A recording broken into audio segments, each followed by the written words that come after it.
This bill, Senate Bill 21, creates the Texas Strategic Bitcoin Reserve, sending a clear message regarding the decades-long spendthrift stewardship of our country by the federal government.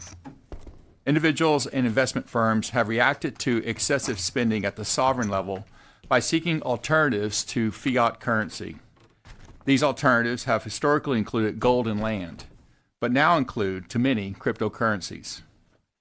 Bitcoin, referenced as digital gold by the United States Treasury, has become a recognized asset in the financial markets. Besides individuals holding Bitcoin directly or through custodianship on exchanges, multiple publicly listed, SEC-regulated Bitcoin ETFs are now traded on U.S. stock exchanges. Bitcoin offers unique advantages in the digital era due to its limited supply and decentralized nature, in contrast to the federal government, which has an unlimited printing press and centralized control of the currency. Senate Bill 21 creates the Texas Strategic Bitcoin Reserve as a special fund managed by the Comptroller of Public Accounts. The bill allows Texas to diversify our investment approach, participate competitively in the digital financial economy, and leverage the benefits of Bitcoin and other cryptocurrencies. Under Senate Bill 21, the Comptroller is authorized to acquire, exchange, sell, manage, and retain investments of Bitcoin and other cryptocurrencies with a market capitalization of at least $500 billion. The bill also allows for public participation through donations of Bitcoin and other cryptocurrencies. All assets in the reserve will be managed under the same prudent investor standard currently followed today, ensuring responsible financial stewardship. Legislative approval is required before the Comptroller may transfer money from the reserve. The Comptroller may contract with qualified providers to assist in the administration and management of the reserve, including a custodian to assist in the safeguarding of assets. The bill also creates a Strategic Bitcoin Reserve Advisory Committee to provide cryptocurrency investment expertise and recommendations to the Comptroller. And lastly, the Senate bill requires a biennial report be submitted to the legislature and published online for public access. Thank you. We have the Comptroller and his team here today. Thank you, Comptroller Hager, as well as a representative for invited testimony from the Texas Blockchain Council, President Lee Bratcher. Before they are called up, I would like to take any questions, but I'd like to first point you to the two pieces of paper I put in front of you.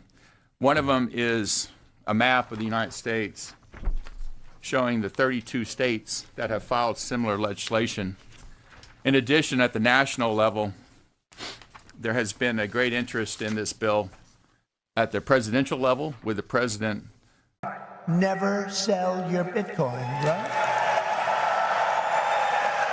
Announcing a presidential working group on digital asset markets to study the strategic national digital asset stockpile.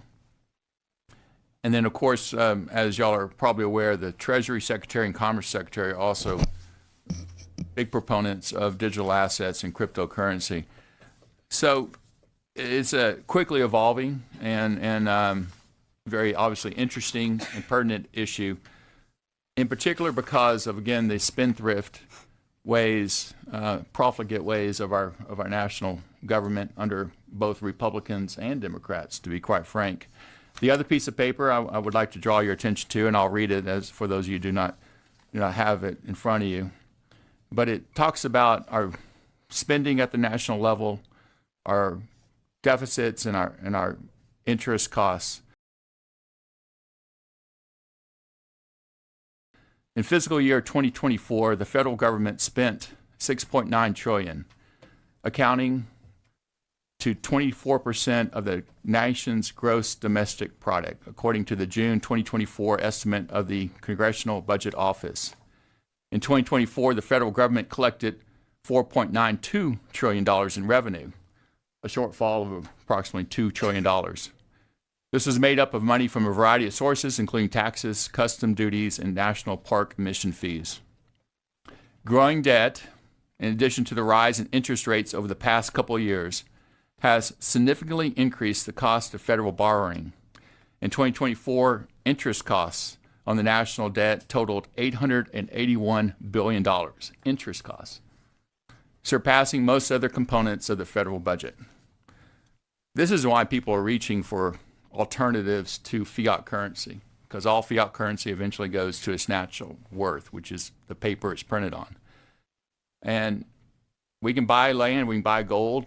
I think the state of Texas should have the option of evaluating the best performing asset of the last 10 years with a 60% CAGR, cumulative annualized growth rate of 60% over the last 10 years. That's an astounding return.